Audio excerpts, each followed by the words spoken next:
Halo,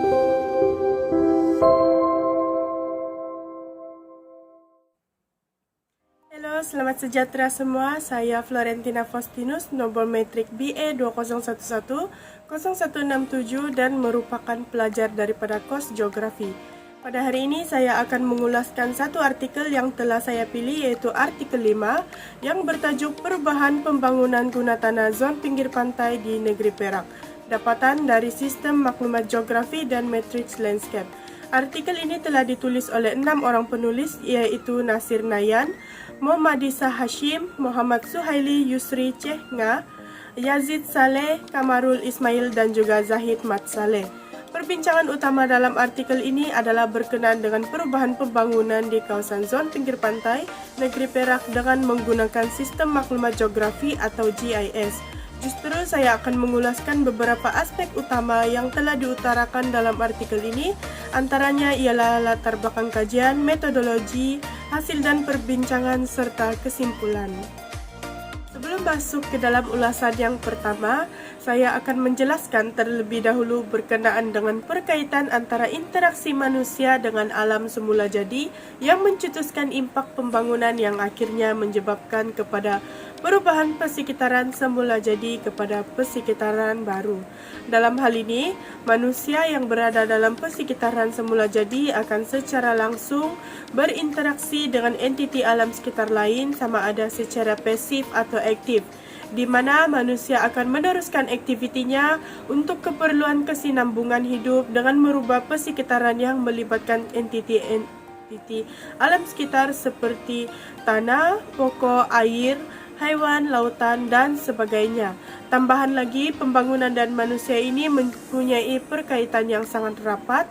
Hal ini di mana pembangunan yang dilakukan itu adalah bertujuan untuk manusia membangunkan diri mereka bagi mendapatkan keselesaan hidup serta meneruskan kehidupan. Oleh itu, pelbagai bentuk pembangunan telah dilakukan oleh manusia terutamanya di kawasan zon pinggir pantai yang akhirnya menyebabkan kawasan ini mengalami tekanan daripada pembangunan yang semakin meningkat lalu menyebabkan kualiti dan ciri-ciri semula jadinya semakin lama semakin berkurangan. Bukan itu sahaja, impak pembangunan tadi juga akan mencetuskan pelbagai jenis pencemaran yang akan berlaku yang boleh berbalik kepada manusia seperti pencemaran air sungai, dan hal ini akan memberikan ketidakselesaan kepada manusia. Oleh yang demikian, jenis pembangunan guna tanah yang ada di zon pinggir pantai haruslah diteliti dengan sebaik-baiknya bagi mengenal pasti impak yang akan berlaku. Pada masa yang sama, persepsi manusia juga perlu diambil kira terhadap pembangunan yang berlaku di kawasan mereka. Ringkasnya, interaksi manusia dengan alam sekitar ini telah membentuk sebuah persekitaran baru yang juga dikatakan sebagai guna tanah baru, dan elemen perubahan jenis guna tanah inilah yang akan menjadi fokus dalam perbincangan artikel ini. Oke, sekarang kita beralih kepada aspek utama dalam artikel jurnal ini, yaitu latar belakang kajian. Latar belakang kajian dalam artikel ini telah dibahagikan kepada dua tajuk kecil, yaitu konsep zon pinggir pantai dan juga kawasan kajian.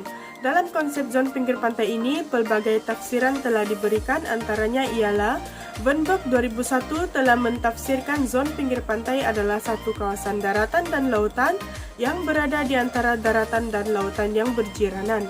Manakala menurut Inman dan Brass 1977 pula, zon pinggir pantai ini dikatakan sebagai kawasan jaluran pertemuan yang kritikal antara daratan, lautan, dan atmosfera, yang mana ianya adalah suatu sistem terbuka yang dinamik dan kompleks.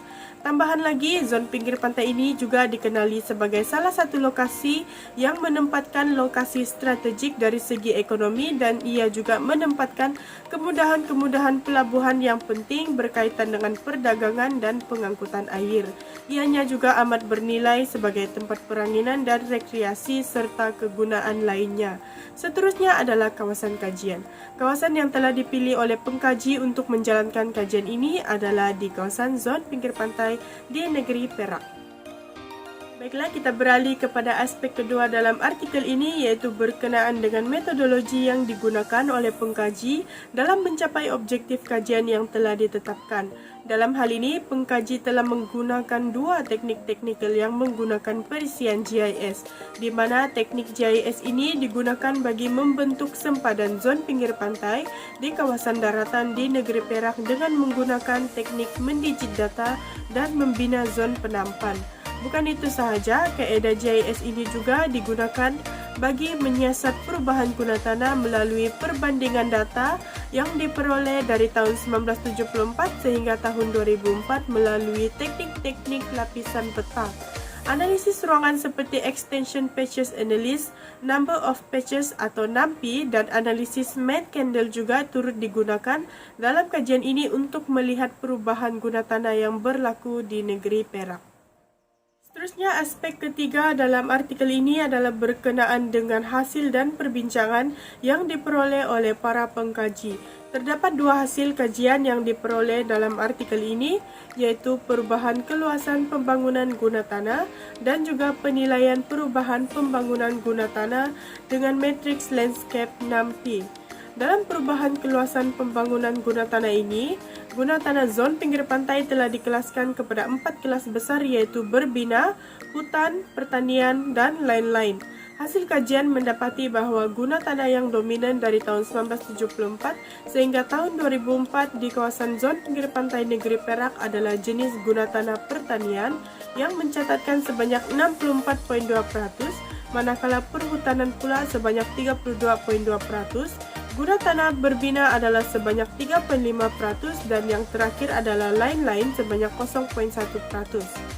Analisis landscape matrix secara ruangan pula telah menunjukkan adanya perbezaan dalam metrik yang dikaji, di mana metrik NAMPI telah menunjukkan perubahan yang besar, yaitu lebih daripada 60% dengan peningkatan nilai dari 792 pada tahun 1974 kepada 1329 pada tahun 2004. Kenaikan nilai NAMPI dari tahun 1974 sehingga 2004 ini telah menunjukkan bahwa kawasan zon pinggir pantai di negeri Perak mengalami perubahan guna tanah yang agak pesat. Hal ini dapat diperincikan dengan guna tanah jenis berbina telah mengalami peningkatan lebih 3% sejak tahun 1974 sehingga 2004, dan dijangka guna tanah ini akan terus berkembang dengan adanya rebakan kawasan bandar sedia ada.